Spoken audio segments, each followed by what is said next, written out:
long, long ago, when animals could talk and laugh just like children, there lived a very curious monkey named Miko.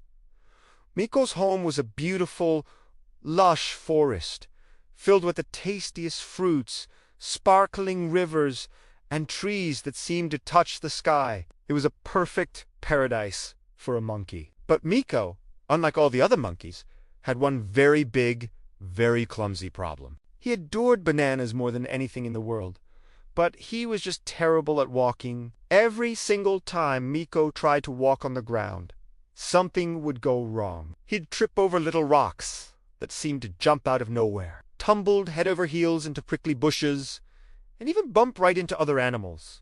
"Ouch!" Miko cried out one sunny morning as he fell flat on his face for the third time that day. He sat up, rubbing his nose, and sighed.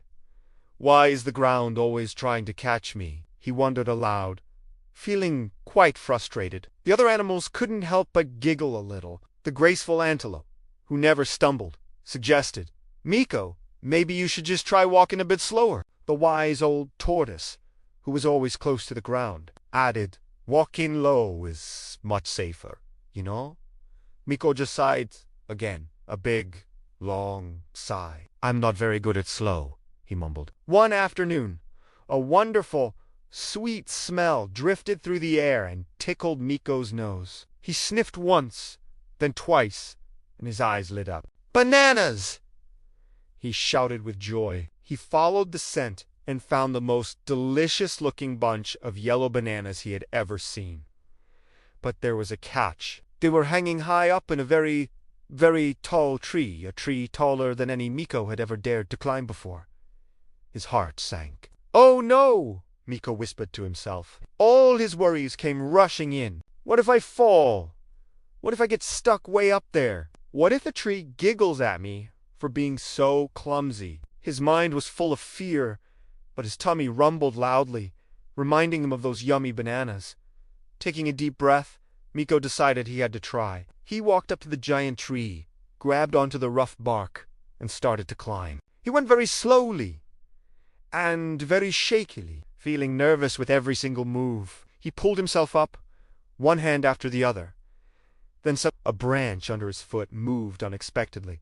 "Ah!" Miko yelped, squeezing his eyes shut, expecting to fall all the way back down to the bumpy ground. But he didn't fall. Instead, he instinctively held on tight with his long, strong arms and wrapped his curly tail securely around another branch. And then something absolutely amazing happened.